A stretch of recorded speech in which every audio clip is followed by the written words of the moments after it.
This is SelfWork, and I'm Dr. Margaret Rutherford. At SelfWork, we'll discuss psychological and emotional issues common in today's world and what to do about them. I'm Dr. Margaret, and SelfWork is a podcast dedicated to you taking just a few minutes today for your own self-work. Hello and welcome to SelfWork. I'm Dr. Margaret Rutherford. I'm a clinical psychologist in private practice out of Fayetteville, Arkansas. Wow, I've been in practice about 25 years now. And SelfWork is about me trying to extend the walls of my practice so that many of you who perhaps never would have come into therapy, or perhaps some of you who have, might know what it's like to talk to a mental health professional.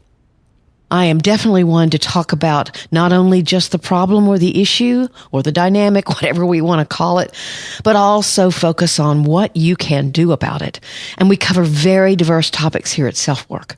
But before anything today, I'm always asking y'all for ratings and reviews. And this month I had several ratings, which is just fabulous. Thank you. But some reviews that really gave me some great information. For example, B. Junip says, I've really enjoyed listening to the topics Dr. Margaret presents. They help me to think about things I may not have looked at before. So that gives me a sense of, okay, I am expanding topics for people, and that's what I want to do. And then this other one, which I love the title of, Short and Sweet, by Ranger. I enjoy that each episode so far is short and full of information. I'm always on the run, and like many others, I have no time for me. I really love to be able to learn and apply some of the knowledge without having to make more room on my plate. See, guys, this is the kind of feedback I love, because as still a fairly naive podcaster, I don't know whether the episodes are too long, too short, whether I'm filling it with too much information, with not enough information. So this kind of review is really helpful to me. I do try to keep them to about 20 to 22 minutes, and I'm glad that the information is packed in there in a way that you can understand and enjoy and then utilize. I'm all about what you can do about it. So thanks so much to those reviewers and those of you who gave me ratings. Today's topic is going to be about self-control. Now, not the kind of self-control that you might need with an addiction or something like that. We're talking about self-control in communication. Instead of flying off the handle or getting your feelings hurt, what kind of things can you do to add more of a sense of self-control to your own emotions and reactions? There's a simple mantra to help you remember, but it's really not enough on its own. We're going to talk about how values are related to self-control, and I'll have an example from someone in my own practice. And then we'll finish up with 3 things that lead to a greater sense of self-control and thus healthier communication, which is something we can all use, right? My email from a listener today, which is a weekly feature, is from someone who had identified with my podcast on perfectly hidden depression and then said, but if you have perfectly hidden depression, can you really be suicidal? So that's the question I'll answer today. Thanks so much for being here, and let's talk about self-control.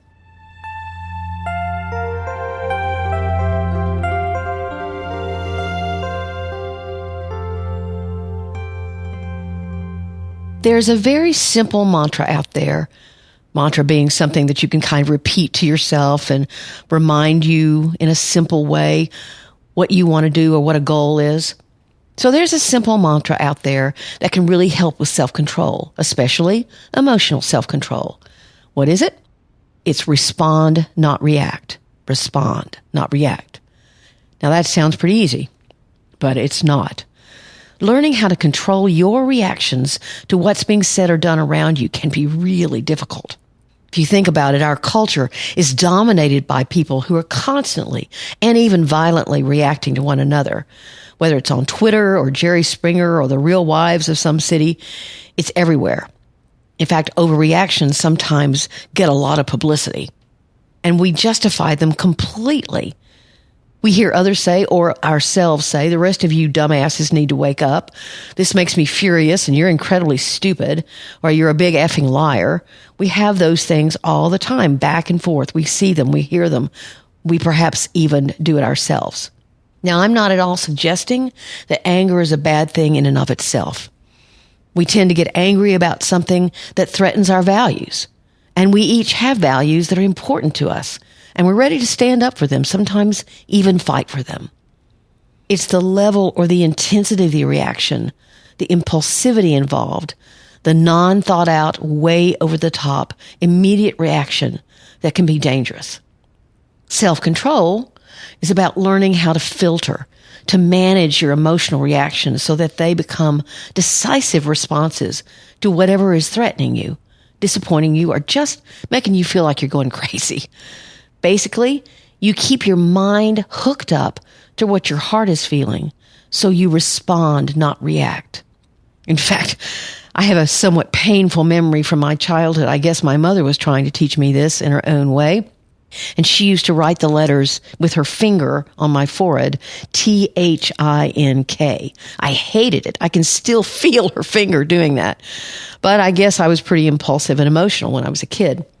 There would be some to say I've certainly had my moments as an adult.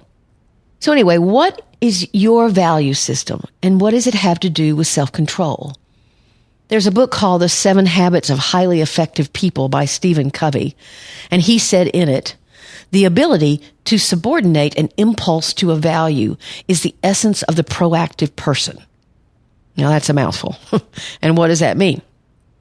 Proactive people, or people who are doing something about problems that are around them, they just don't act on impulse. They act on their values, but they don't let their impulses guide their behavior.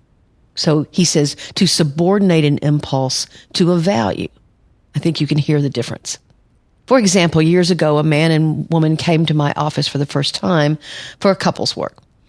The actual room I was using was tiny. In fact, 3 people was a bit of a squeeze, so it was cozy to say the least. I opened the session in my normal way, asking, so what brings you to therapy and how are you hoping I can help? The woman started crying immediately, and her husband looked really perplexed. I'm not really sure why we're here, he said. There was silence, and then she looked at me. I'm planning to move out this weekend. I want a separation. I'm miserable in my marriage. Well, the husband looked at first shocked, and then he became angry, very, very angry. You've waited until we're in front of a stranger to tell me this? Why couldn't you tell me at home? What do you expect me to do? You've had an affair, haven't you? I thought he might get up and leave, actually. So I asked a few questions, trying to kind of slow things down a little bit. How long had they been together? Did she know what was causing her unhappiness? It certainly sounded as if he was flummoxed by this move, and I tried to give both support for what was a very painful moment in their lives. I learned they'd been together for over 20 years. They'd had an affair before they married. They had 2 children, one in college and one a senior in high school. She'd been a stay-at-home mom. He worked in a huge corporation and had done very well financially. She said, we've grown apart. He's so wrapped up in his work. I want to get a job and feel like I have choices of my own. It was a story I'd heard a lot over the years. 2 people who'd both done what they believed they should, worked hard, raised their kids, but forgotten to nurture their own relationship. They'd also likely never addressed problems with trust that arise when a marriage starts out with an affair. Whatever the reason, the pain was palpable in the room. He stared at me, and he was still fuming and said, well, she's taken all the control. I don't have a choice. And my response? What do you want more than anything? You have lots of choices. You could leave this room, slam the door, and head to the meanest divorce lawyer you can find. You could call your children and tell them how their mother is abandoning your marriage. You can let your anger and hurt be in control and try to hurt her back. Or you can hear what she's saying and see where it goes. What I was basically saying was he could respond, not react. He could decide what value was more important to him than flying off the handle or grabbing control. How do you respond when suddenly someone pulls in front of you when you're driving? Do you get enraged, or do you remind yourself that you've done that unintentionally as well, after you change your mind about the best way to get somewhere? What's more important to you, having a chance to get angry or being understanding? What do you value more? The way you react is due to a lot of things. Maybe you're triggered by something from your past, something you've never resolved, something that's keeping you from what I call being an emotional grown-up. And that's a podcast, by the way, how to be an emotional grown-up. Maybe you're exhausted and your overreaction is due to being out of reserves.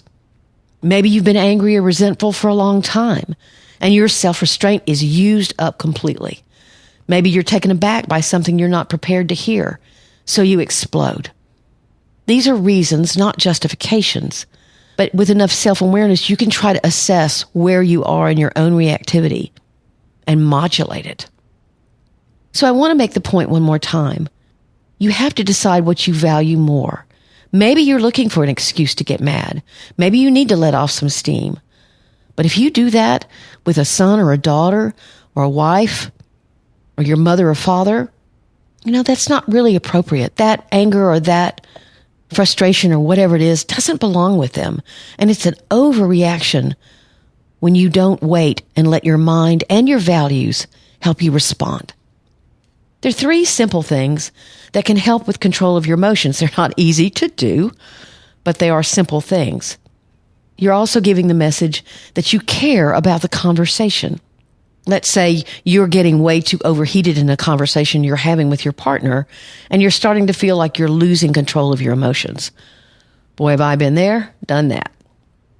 The first thing is to recognize when you're having an overreaction. Stop and ask yourself, wait, is my reaction too intense? Is it rational? The very act of stopping your emotions and questioning their validity can offer you the few seconds you need to realize that you're the one overreacting. You can search for the reason you're getting so highly triggered. If you're tired, get some rest. If you've been resentful for a long time, get a book such as The Dance of Anger and learn more assertiveness instead of flying off the handle. If you're being triggered by something from your past, journal or work with a therapist on just how that's happening. Understanding and accepting that you're being overreactive to certain things and taking responsibility for that. If you do that, you're much more likely to respond well and appropriately and not escalate a conversation that simply doesn't need to be escalated. The second one is to be careful if you need to choose to withdraw. Sometimes we're just simply not equipped at that moment to hear what our partner or our child or whomever is trying to tell us. You're too tired, again, some of the reasons we gave above.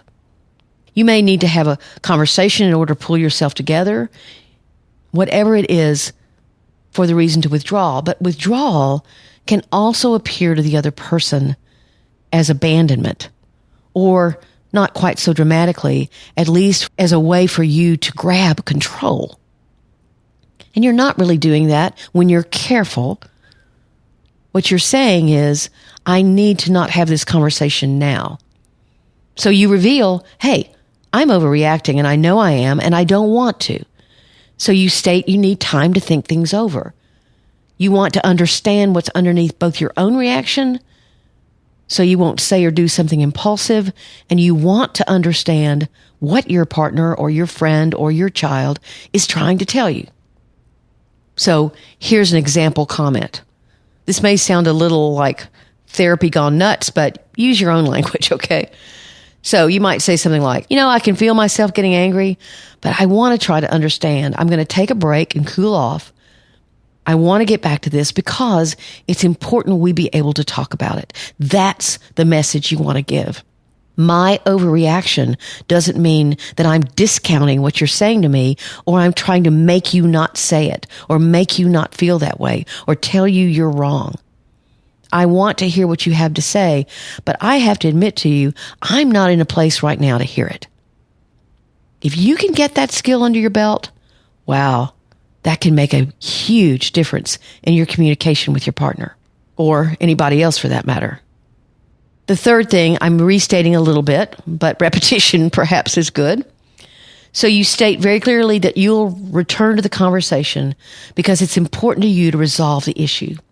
That last part, I can't stress enough. The message that you'll be back. Because if you disappear, go into another room, leave the house, or immerse yourself in a video game, that can feel terrible to the other person. Saying you want to continue the conversation builds trust. And if you don't, they're likely to follow you and things are likely to escalate. You leave the room and they're going to come at you in the next room, or you go on a walk and they're waiting for you at the front porch. Well, where have you been? Why did it take you so long? I can't believe you left. If instead you say, I just need some time to think about things, I'll be back in an hour, or I'll be back in 30 minutes. What you don't want the other person to do is become afraid or feel abandoned or feel unimportant. You can even say, let's pick this conversation back up in the morning when we're both not so tired. And then you get up in the morning 30 minutes early and you pick it back up. Again, you build trust. And trust can get you a long way through basic disagreements you have with one another, or when you're trying to talk about hard things. If you trust that the other person is really listening and wants to listen, maybe not agree, but listen, then that communication can go much, much better.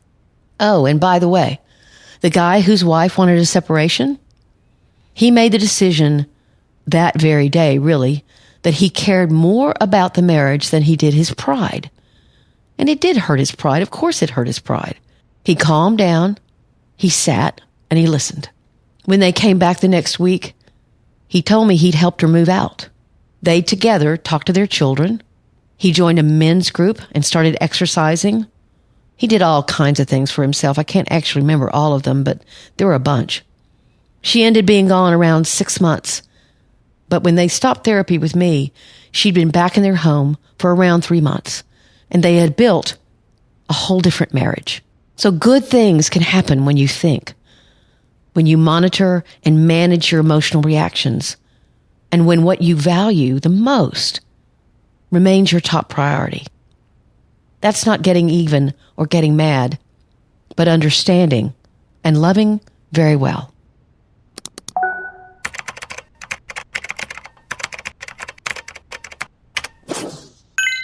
So our email from a listener today is about perfectly hidden depression.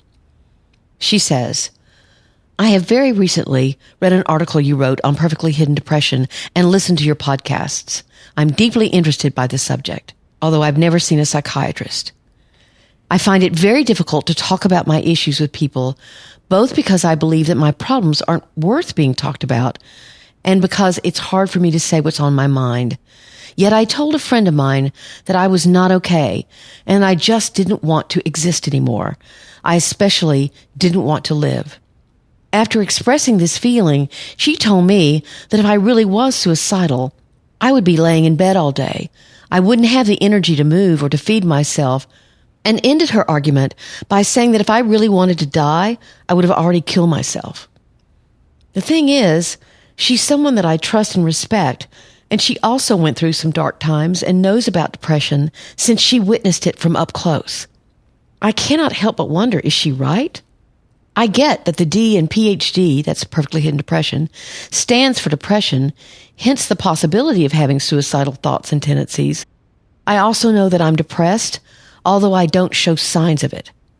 I just want to know from your point of view if perfectly hidden depression and wanting to end one's life are two incompatible things, or if someone who doesn't show signs of depression yet suffers from perfectly hidden depression can actually be thinking and taking action to end their life.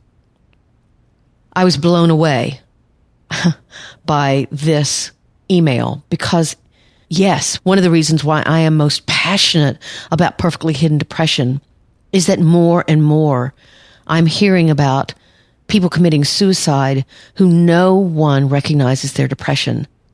And it's frightening. So, here's my response. I'm so glad you wrote to me. Your friend is trying to be helpful. She's describing what she knows, classic symptoms of a severe melancholic depression. But she's not right. Since beginning research on perfectly hidden depression, there are many people who do not show these classic symptoms, yet can be actively suicidal. I know. I've heard from them. I've talked with them. I've talked with their family members when they have committed suicide, and their family members have heard about perfectly hidden depression and reached out to me. Please listen to the other podcasts on perfectly hidden depression, and perhaps you'll get more of the picture of exactly what it is. And let me clear up a couple of things you also said. First, I'm a psychologist, not a psychiatrist. The latter is a medical doctor and has gone to medical school and can prescribe medications. I went to graduate school, not medical school. And in most states, I cannot prescribe medications. There are a few exceptions to that rule, but in the vast majority of states, that's not possible. Second, perfectly hidden depression isn't a diagnosable mental illness. It's a syndrome or a group of characteristics, behavior, or beliefs that are often found together, and they end up masking what I believe is depression underneath. I came up with the term perfectly hidden depression because I thought it described those behaviors as well as I could imagine. But third, please, if you have any suicidal thoughts, treat them seriously. You may have to tell someone that you seek treatment with that you hide your feelings and that you're very good at detaching from pain and keeping it at bay. But you do have these thoughts. Show them my articles. Give them my podcast links. And if they don't and are like your friend, keep looking until you find a clinician who'll think outside of the box.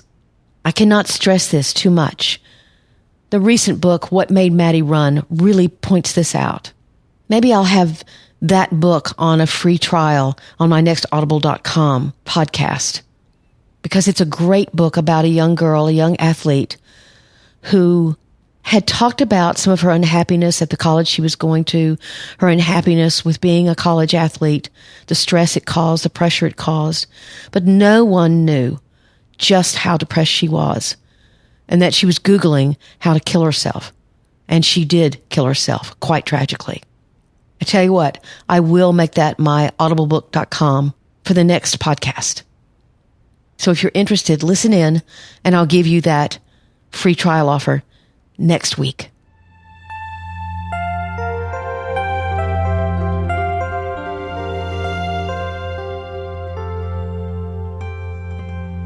Thanks again so much for listening to SelfWork. And I want to thank again the people who've left me ratings and reviews. I would love for the rest of you to. Wow, if all of you did, that would be phenomenal.